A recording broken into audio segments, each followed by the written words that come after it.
Hi! నా పేరు doctor Bharadwaj. నేను CEO and homeopathy doctor Fidicus homeopathy. ఈరోజు మనం ఒక ఇంపార్టెంట్ టాపిక్ గురించి తెలుసుకుందాం. అదేంటంటే యానల్ ఫిషర్స్. అంటే యానల్ రీజన్‌లో వాళ్ళకు కట్ అయిపోయి సివియర్ పెయిన్ వస్తుంది. ఈ పెయిన్ ఎప్పుడొస్తుందంటే మోషన్ పోయే టైంలో వస్తుంది. మోషన్ పోయిన తర్వాత వస్తుంది. ఆ మోషన్‌కి అంటుకొని బ్లడ్ వచ్చి చాలా సివియర్ పెయిన్ ఉంటుందనమాట. కొంతమంది ఏం చెప్తారంటే, "సార్ మేము ఈ పెయిన్ తట్టుకోలేక ఆత్మహత్య చేసుకోవాలనిపిస్తుంది." ఇంకొంతమంది ఏం చెప్తారంటే, "సార్ మాకు మోషన్ వస్తే సివియర్ పెయిన్ ఉంటుంది. ఆ పెయిన్ గుర్తొస్తేనే మేము ఏం తినలేకపోతున్నాను. తింటే మోషన్ వస్తుంది కదా! అసలు ఏం తినడమే మానేశాను" అని కొంతమంది చెప్తారండి. కొంతమంది, "సార్ నేను డిప్రెషన్‌లోకెళ్ళిపోయాను. నేను పని చేసుకోలేకపోతున్నాను. అంత పెయిన్ ఉంది నాకు అసలు భరించలేకపోతున్నాను" అని పెయినొస్తుంది. ఇటువంటి కేసే నిన్న ఒక కేస్ వచ్చింది.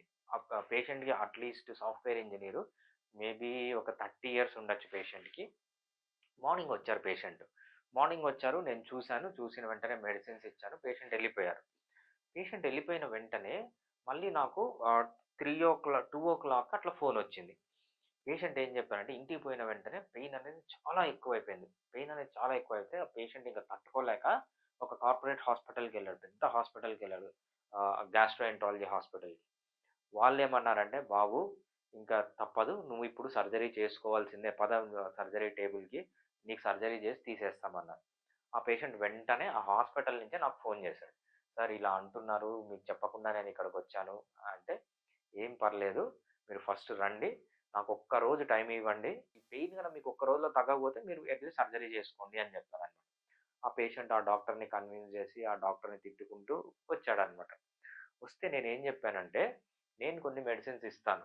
అదే విధంగా ఆ మెడిసిన్స్‌తో పాటు సిడ్జ్ బాత్. సిడ్జ్ బాత్ అంటే ఏంటంటే, ఒక టబ్‌లో వేడి గోరువెచ్చని నీళ్లు తీసుకొని, దాంట్లో ఒక ఇంచో, 5 ఇంచెసో వేసుకొని దాంట్లో మీరు కూర్చోవాలి. దీన్ని సిడ్జ్ బాత్. ఈ సిడ్జ్ బాత్ 2-3 సార్లు చేయండి అని నేను చెప్పాను. మెడిసిన్స్‌తో పాటు, హోమియోపతి మెడిసిన్స్‌తో పాటు. ఆ పేషెంట్ మళ్ళీ రాత్రికొచ్చాడు. రాత్రికంతా బాగా పెయిన్ తగ్గిపోయింది. సో, ఆ పేషెంట్ ట్రీట్‌మెంట్ అనేది కంటిన్యూ అవుతుందనమాట. ఇక్కడ ఇంపార్టెంట్ పాయింట్ ఏంటంటే, యానల్ ఫీజర్ ఉన్నప్పుడు సిడ్జ్ బాత్ ఎలా చేయాలి? ఊరికే కళ్ళు మూసుకొని దాంట్లో కొన్ని నీళ్ళేసి కూర్చొని చేయడం కాదు. కరెక్ట్ పద్ధతిలో చేస్తే మీకు ఇమ్మీడియేట్‌గా పెయినొస్తుంది. నేను ఆ పేషెంట్‌కి ఏమేమి చెప్పానో, ఆ పేషెంట్ ఏమేమి చెప్పాడో నేను చేశాడు క్లియర్‌గా చెప్తాను మీకు. మన టాపిక్ ఏంటంటే, యానల్ ఫీజర్ ఉన్నప్పుడు సిడ్జ్ బాత్ ఎలా చేయాలి అనే టాపిక్. సిడ్జ్ బాత్ ఇలా చేయాలన్నమాట. ఫర్ ఎగ్జాంపుల్ మనం ఒక టబ్ తీసుకొని, ఆ టబ్‌లో వాటర్ వేసుకొని, ఆ టబ్‌లో ఇలా కూర్చోవాలన్నమాట. దీన్ని సిడ్జ్ బాత్ అంటారు. దీన్ని ఎలా చేయాలని మనం క్లియర్‌గా చూద్దాం. ఫస్ట్ మీకు తెలుసుకోవాలంటే సిడ్జ్ బాత్ చేసే ముందు సిడ్జ్ బాత్ ఎందుకు చేస్తున్నారనేది చాలా ఇంపార్టెంట్. సిడ్జ్ బాత్ ఎందుకు చేస్తారంటే ఫస్టు యానల్ స్ప్లింటర్‌ని రిలాక్స్ చేయడానికి. ఎప్పుడైతే యానల్ ఫిషర్ ఉంటుందో ఇది యానల్ కెనాల్ అనమాట. అంటే మోషన్ వచ్చే ప్లేస్‌లో. దీని చుట్టూ ఒక మజిల్ ఉంటుంది. ఈ మజిల్ ఏమవుతుందంటే ఇక్కడ ఏదైనా కట్ అయినప్పుడు ఇట్లా బిగుసుకొని పోతుంది. గట్టిగా అయిపోతుంది. గట్టిగా అయిపోయినప్పుడు మళ్ళీ దాంట్లోంచి మోషన్ వచ్చిందనుకోండి, దెబ్బతిని మళ్ళీ పెయిన్ వస్తుంది. మనం సిడ్జ్ బాత్ చేసే మెయిన్ రీజన్ ఏంటంటే ఈ యానల్ స్ఫింక్టర్ ఏదైతే స్ఫింక్టర్ గట్టిగా అయిపోయిందో దాన్ని రిలాక్స్ చేయడానికి మనము ఈ సిడ్జ్ బాత్ చేస్తాం. ఫస్ట్ అది దాని ఇంపార్టెన్స్. సెకండ్ ఎందుకు చేస్తామంటే, ఈ సిడ్జ్ బాత్ ఇక్కడ బాగా ఇన్‌ఫ్లమేషన్ ఉంటుంది. ఇన్‌ఫ్లమేషన్ అంటే ఏం లేదు. బాగా రెడ్‌గా ఉండడము, బాగా పెయిన్‌గా ఉండడం, బాగా స్వెల్లింగ్ ఉండడం, టెండర్‌నెస్ ఇట్లా ముట్టితే పెయిన్ పెరగడము, ఇదంతా ఇన్‌ఫ్లమేషన్ అంటారనమాట. ఆ! ఈ ఇన్‌ఫ్లమేషన్‌ని వెంటనే తగ్గించడానికి మనం సిడ్జ్ బాత్ అనేది చేయాలి. దాంతో పాటు యానల్ ఏరియా క్లీన్‌గా పెట్టుకోవాలి. అక్కడ బ్లడ్ వస్తుంది రైట్? అక్కడ ఏమన్నా బాక్టీరియా గాని, వైరస్ గాని ఏదన్నా చేరితే ఇన్ఫెక్ట్ అయిపోతుంది. అది ఇంకా కాంప్లికేషన్స్‌కొస్తుంది. ఆ ఇన్ఫెక్షన్ కాకుండా కాపాడడానికి సిడ్జ్ బాత్ చేస్తామనమాట. అదే ఎన్‌హాన్స్‌డ్ హీలింగ్. ఈ ఎన్‌హాన్స్‌డ్ హీలింగ్ అనేది చాలా ఇంపార్టెన్స్ ఎందుకంటే ఇక్కడ హోమియోపతిలో మనం మెడిసిన్ ఇస్తామనమాట. సిడ్జ్ బాత్ లిక్విడ్ ఇస్తాం. ఆ లిక్విడ్ గాని యేసుకుంటే ఏంటంటే వాళ్ళకి హీలింగ్ అనేది క్విక్‌గా ఉంటుంది. వేరే ఏ సిస్టమ్ ఆఫ్ మెడిసిన్‌లో వూండ్‌ని హీల్ చేయడానికి మెడిసిన్స్ లేవు. బట్ హోమియోపతిలో మనం ఇచ్చే లిక్విడ్ అనే సిడ్జ్ బాత్‌లో యేసుకుంటే హీలింగ్ అనేది స్టార్ట్ అవుతుంది.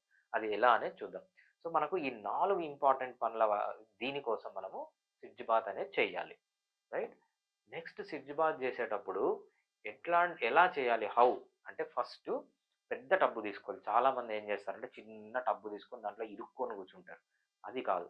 టబ్ అనేది పెద్ద సైజ్ టబ్బు తీసుకోవాలి. పెద్ద సైజ్ టబ్బు తీసుకుంటే ఏంటంటే మీరు రిలాక్స్‌డ్‌గా కూర్చొని పెల్విక్ ఫ్లోర్ ఏదైతే మీ యానల్ చుట్టూ ఉన్న పెల్విక్ ఫ్లోర్ ఉంటుందో దాన్ని బాగా రిలాక్స్‌డ్‌గా పెట్టాలి. ఎప్పుడైతే రిలాక్స్‌డ్‌గా పెడతారో అప్పుడే యానల్ స్ప్లింటర్ రిలాక్స్ అయ్యి పెయిన్ గానీ, రెడ్‌నెస్ గానీ, స్వెల్లింగ్ గానీ తగ్గుతుందనమాట.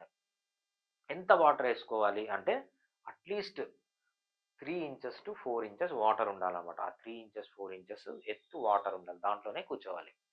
కంఫర్టబుల్ సైజ్ అనేది చాలా ఇంపార్టెంట్ మీకు చెప్పాను. వార్మ్ వాటర్ ఎక్కువ వా వేడి వాటర్ వేసుకోకండి. ఎక్కువ చల్ల వాటర్ వేసుకోకండి. సో, నార్మల్‌గా వార్మ్ అంటే గోరువెచ్చని వాటర్ వేసుకోండి. మనము లిక్విడ్ ఒకటి ఇస్తామనమాట. మీకు లిక్విడ్ ఒకటి ఇస్తారు ఫిడికస్ హోమియోపతిలో. ఆ లిక్విడ్‌ని సిడ్జ్ బాత్ లిక్విడ్ అంటారు. ఆ లిక్విడ్ మీరు బాగా షేక్ జేసి ఒక 25 డ్రాప్స్ వేసుకోవాలి. ఆ డ్రాప్స్ వేసుకుంటే ఏంటంటే, మీకు ఇందాక చెప్పినవన్నీ చాలా క్విక్‌గా జరుగుతాయి. దాంతో పాటు ఎంతసేపు కూర్చోవాలి? 15-20 మినిట్స్ కూర్చుంటే సరిపోతది. ఒక్కసారి కూర్చొని బయటికొచ్చిన తర్వాత మొత్తం ఫ్రెష్ టవల్ తీసుకొని ఆ ఏరియానంతా క్లీన్ జేసుకోవాలనమాట. డ్రైగా పెట్టుకోవాలి. ఎన్ని సార్లు చేయొచ్చంటే 3-5 టైమ్స్ మీకు పెయిన్ ఎక్కువగా ఉంటే 5 టైమ్స్ కూడా చేయొచ్చనమాట. ఏం ప్రాబ్లమ్ లేదు. ఎప్పుడు చేయొచ్చు అంటే ఫర్ ఎగ్జాంపుల్ ఆ పేషెంటే సర్జరీకెళ్ళిపోయాడనుకోండి. ఈవెన్ సర్జరీ చేసిన తర్వాత చేయొచ్చు. లేకపోతే సర్జరీకి ముందు చేయొచ్చు. సర్జరీకి పోని వాళ్ళు కూడా చేయొచ్చనమాట. సో, ఏదైనా గూడా ఏ టైంలో అన్నా మీరు సిడ్జ్ బాత్ అనేది చేయొచ్చు. ఓకే. ఇది ఇంపార్టెన్స్ మనకు సిడ్జ్ బాత్. ఇవన్నీ చేస్తే ఏంటంటే, ఆ పేషెంట్‌కి ఈ విధంగా నేను చెప్పిన విధంగా చేశాడు కాబట్టి, వెంటనే పెయిన్ తగ్గిపోయింది. సర్జరీ నుంచి పేషెంట్ బయటికి సర్జరీ వరకు పోకుండా పేషెంట్ బానే ఉన్నాడనమాట. పెయిన్ అనేది ఇమ్మీడియేట్‌గా తగ్గిపోయింది. యానల్ ఫీజర్‌కి అక్యూట్ ఫీజర్ అయినా, క్రానిక్ ఫీజర్ అయినా మీకు ఇమ్మీడియేట్‌గా పెయిన్ తగ్గాలి. మీరు సర్జరీ నుంచి బయటికి రావాలంటే homeopathy is the best treatment. నేను ఇంతవరకు thousands of anal fissure cases treat చేశాను. ఆల్మోస్ట్ 98% ఆఫ్ ది కేసెస్ మంచిగా సక్సెస్ అవుతాయి. సో, వరీ గాకండి. మీకు గాని యానల్ ఫీజర్ నిన్ననే వచ్చింది, మొన్ననే వచ్చింది, లేకపోతే సంవత్సరాల నుంచి ఉంది. వెంటనే నన్ను కాంటాక్ట్ అయ్యి ట్రీట్మెంట్ తీసుకోండి. మీకు మంచి సొల్యూషన్ అనేది దొరుకుతుంది. Thank you.